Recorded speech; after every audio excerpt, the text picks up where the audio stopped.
ẹ kú dédé ìwòyí gbogbo ẹ̀yin olólùfẹ́ Olóyinka TNT ẹ kú bójú ọjọ́ ṣe rí ṣe dáadáa ni mo bá yín. Ẹ̀yin obìnrin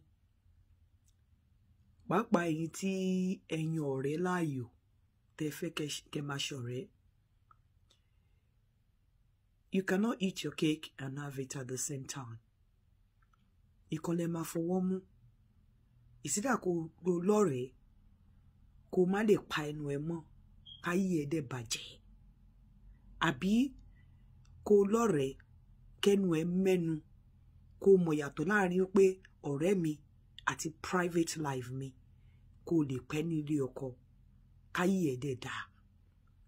Ọ̀pọ̀lọpọ̀ yín tẹ́ bá ní ọkọ tó dáa ẹ kì í mọ̀ wípé bí mo máa ń sọ fún yín pé bí ọkọ tó dáa tó ṣe fẹ́ràn ọkọ tó dáa tó ṣe dá sí ẹ bẹ́ẹ̀ náà ni ọ̀pọ̀lọpọ̀ obìnrin tó ń fẹ́ ọkọ tó dáa. Ẹ̀yin ọ̀rẹ́ tó jẹ́ wípé mi ì mọ nǹkan tó máa ń ṣe yín bóyá ẹ máa ń fi pé bóyá tẹ́ bá sọ̀rọ̀ nípa relationship yín bóyá ẹ fi ń post ni o àbí bóyá ẹ fẹ́ káwọn èèyàn fi pé bóyá ẹ ń gbádùn ni o ẹ dẹ̀ mọ̀ pé ẹ ń ba ìgbésí ayé ara yín jẹ́ ẹ fúnra ara yín dẹ̀ ń fúnra yín ní problem. Mi ní pé kẹ́ má lọ́rẹ̀ẹ́ mi ní kẹ́ má ṣọ̀rẹ́ but ẹ láti mọ̀ yàtọ̀ lára àwọn nǹkan tẹ́ máa bá ọ̀rẹ́ sọ àbí tẹ́ ẹ̀ ní bá ọ̀rẹ́ sọ pàápàá when it has to do with your relationship tó dẹ̀ jẹ́ wípé o dẹ̀ ní ọkọ tó dáa. Ó better kó discuss negative things about yourself tó ń go through ju pé kó máa sọ nǹkan tó dáa tí ọkọ ẹ ṣe. Ọ̀pọ̀lọpọ̀ yẹn fọkàn tán wípé ọ̀rẹ́ mi ní ṣìbò náà wà nílé ọkọ.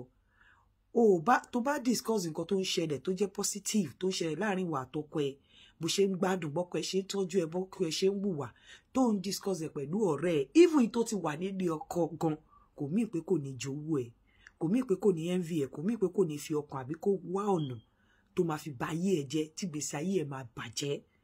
Kò ṣe wípé ó tiẹ̀ lè má ṣe fúnra ara ẹ ó lè ti ọ̀rẹ́ tara ẹ tí wọ́n ò mọ̀ kó tì í sí ọkọ ẹ kó dẹ̀ tibẹ̀ dálé ẹrú tó dẹ̀ nímọ̀ pé òun ló dálé yẹn rú tó fi dàbẹ́ ni pé kò ṣe gbogbo nǹkan tó bá ń ṣẹlẹ̀ láàrin ìwà àtọkọ ẹ tí ọkọ ń ṣe fún ẹ ní dáadáa tó bí ẹ pé bó ṣe ń gbádùn ló máa bá ọ̀rẹ́ ẹ sọ even ọ̀rẹ́ ẹ tó wà nínú ilé ọkọ tiẹ̀ kábèlè téyí tí ò sí nílé ọkọ.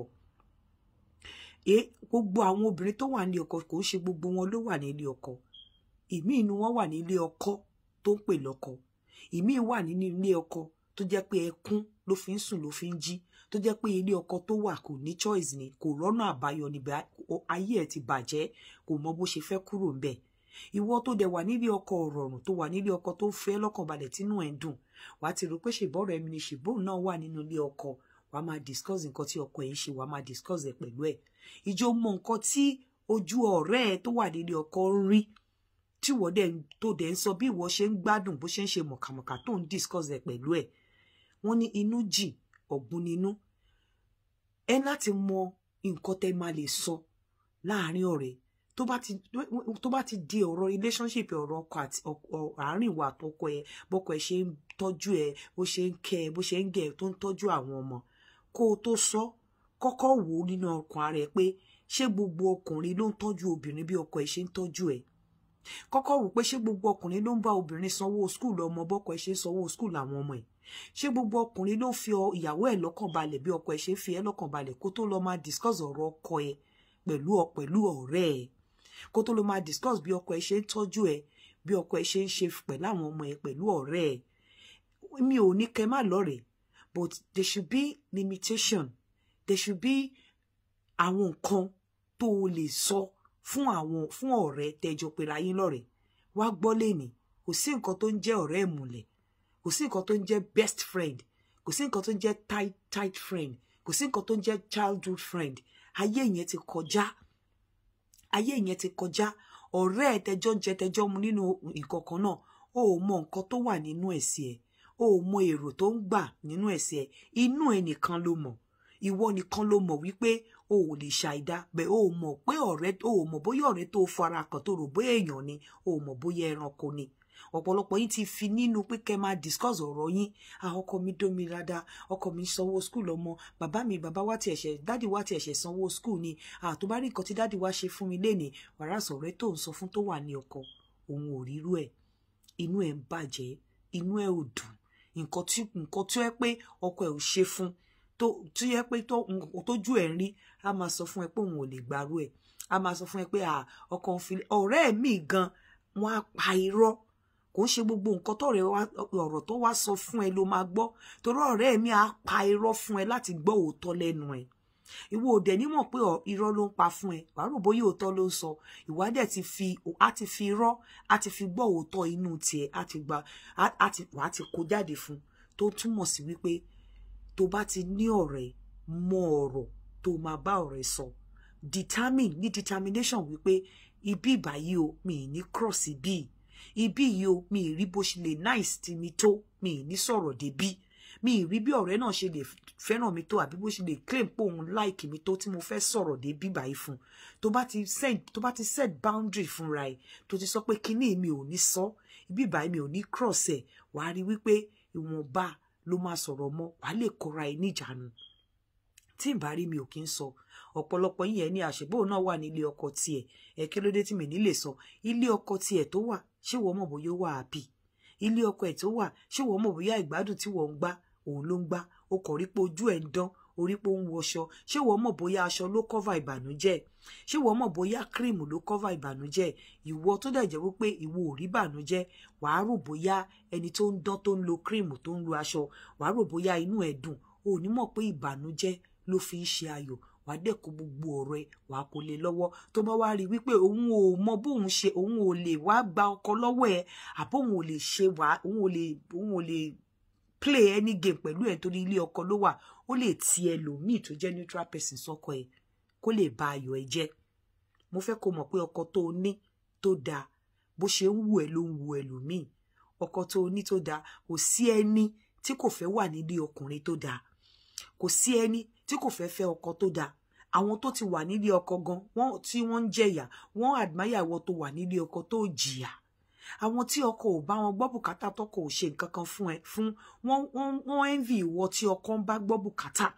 Àwọn tó jẹ́ pé wọ́n wà nílé ọkọ, àwọn ló ń ṣe àdágbé àdáfà, àwọn náà fẹ́ wà nínú position tó jẹ́ wípé ìwọ ní olùrànlọ́wọ́. Ẹ máa gbé ara léyàn, ẹ máa sọ̀rọ̀. Ọ̀rẹ́ mi gan, òun ló ń control ìlú, ọ̀rẹ́ mi níta, òun ló ń control ilé ọ̀rẹ́ mi tó wà nílé ọkọ. Ṣó yẹ kó rí bẹ́ẹ̀? Ọ̀pọ̀lọpọ̀ yín lẹ ti fi ẹnu ba yí ara yín jẹ́. Ọ̀pọ̀lọpọ̀ yín lẹ ti gbé ọ̀pọ̀lọpọ̀ yín gan, ẹ ti gbé ìgbésí ayé yín, ìgbésí ọkọ yín, ẹ ti gbé lé ọwọ́ ọ̀rẹ́ yín níta. Ogun àwa bẹ̀rẹ̀ sí ní máa jà yín, ní mọ̀ bí tógun yẹn ti ń wá, ní mọ̀ pé ogun envy ló ń jà yín, ní mọ̀ pé ogun jealousy ló ń jà yín, wá bẹ̀rẹ̀ sí ní rí tọ́ ọmọ, ọkọ a máa náwó lérí ọmọ, kò ní rí ọmọ tọ́. Ẹ̀yin obìnrin, ẹ lọ kóra yín níjàánu. Ọ̀rọ̀ relationship yín kò ń ṣe dandan ní kẹ́ bá ọ̀rẹ́ sọ, kò ń ṣe dandan. Àwọn ọ̀rẹ́ mi wà, àwọn ọ̀rọ̀ mi wà tó yẹ pé ní bá ọ̀rẹ́ sọ, ní ṣeré débẹ̀, ní sọ̀rọ̀ débẹ̀. Ọ̀rẹ́ ẹni kì í ṣe ìyá ẹ, kò sí tó kàn pẹ̀lú family ẹ, kò sí tó kàn pẹ̀lú relationship ẹ, kò sí tó kàn pẹ̀lú ìgbádùn. Ọ̀pọ̀lọpọ̀ yín fẹ́ ṣe show off, ẹ fẹ́ ṣe kárí mi, ẹ fẹ́ fira yín wọ̀n pé ẹ fẹ́ kọ gidi. Ìjọ́ tẹ̀dẹ̀ ti fira yín wọ̀n, ìjọ́ tẹ̀ ti sọ fọ́rẹ̀, ìjọ́ náà ni gbogbo ìgbádùn tẹ̀ ń gbà yẹn, ìjọ́ náà ni ìkorò bẹ̀rẹ̀ sí ní wọbẹ̀. Wà ní mọbi tógun tí ń jà yín, ní mọ̀ pé ogun ẹnu ló ń jà yín. Ẹ lọ kóra yín níjàánu ẹ̀yin obìnrin yìí. Ẹ lọ kóra yín níjàánu ẹ̀yin obìnrin. Kì í ṣe gbogbo nǹkan lèèyàn ń sọ fún ọ̀rẹ́, kódà ọ̀rẹ́ tó ní tó wà nílé ọkọ gan. Kò ń ṣe bó ṣe ń rí rọ̀rùn nílé ọkọ ló gbúdọ̀ máa sọ fún. Ẹ lọ kóra yín níjàánu. Ẹ lọ ṣọ́ ẹnu yín. Ẹ ṣọ́ra láti máa ṣe show off. Ẹ ṣọ́ra láti máa ṣe àṣewọ̀n. Ẹ ṣọ́ra láti máa jẹ́ kí wọ́n mọ̀ pé bẹ́ẹ̀ ṣe ń gbádùn rẹ̀ nínú ilé ọkọ yín. Ìgbádùn tẹ́ ń gbá nílé ọkọ yín àti bọ́kọ yín ṣe ń tọ́jú yín kò kàn anybody. Àárẹ̀ ẹ̀yin àtọkọ àtàwọn ọmọ àtẹ̀yìn ló wà, torí pé bí ọkọ yẹn ṣe ń wù ẹ́, ọkọ tó dáa bẹ́ẹ̀ náà ló ń wù ẹlòmíì. Àfi obìnrin tó bá jẹ́ olórí burúkú ló máa ní ọkọ tó dáa ò wù òun, ló máa ní bí ọ̀rẹ́ òun, bí ọkọ tó dáa ṣe ń tọ́jú ọ̀rẹ́ òun kò wù òun, kóun náà rí ìtọ́jú bẹ́ẹ̀. Lọ kó rẹ̀ níjàánu. Ẹ má jẹ́ kó máa fi ogun ẹ̀yìn jà yín, ogun inú tẹ́ ẹ̀ ní mọ̀, tẹ́ ẹ̀ ní mọ̀ bí tógun ti ń jà yín. Ẹ má jẹ́ kó máa jà yín. Ogun jealousy ẹ má jẹ́ kó máa jà yín. Èyí ni mo mú wá fún yín láàárọ̀ yìí.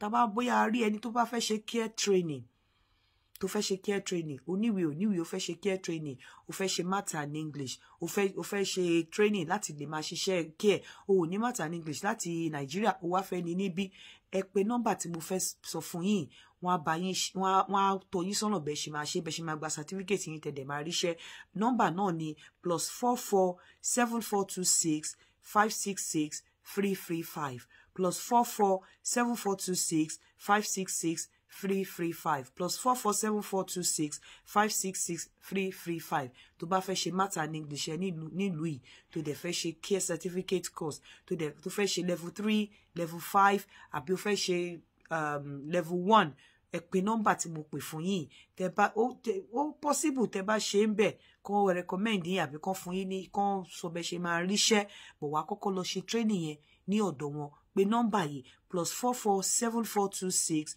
566 335 àwọn nǹkan míì wà tí wọ́n ń ṣe tí mi ní lè sọ ní orí ìkànnì yìí bẹ́ẹ̀ tó bá pè wọ́n wọ́n á lè ṣàlàyé fún ẹ dáadáa ẹ̀yin obìnrin ẹ lọ kóra yín ní ìjánu kì í ṣe gbogbo ọ̀rọ̀ pàápàá tó bá jẹ́ positive things tó ń ṣẹlẹ̀ láàrin nínú ilé ọkọ ẹ nínú relationship ẹ kò ń ṣe gbogbo ènìyàn sọ fún ọ̀rẹ́ o even ọ̀rẹ́ ẹ tó ti marry tó rò pé ó wà nílé ọkọ ó lè máa fi ọkọ bojú ṣùgbọ́n kó máa rí ìbànújẹ́ ń bẹ èyí ni mo ń wá fún yín láàárọ̀ ẹ̀ sabarikolo.com ẹ lọ rẹ́gísítà ń bẹ ire o ẹ káàárọ̀.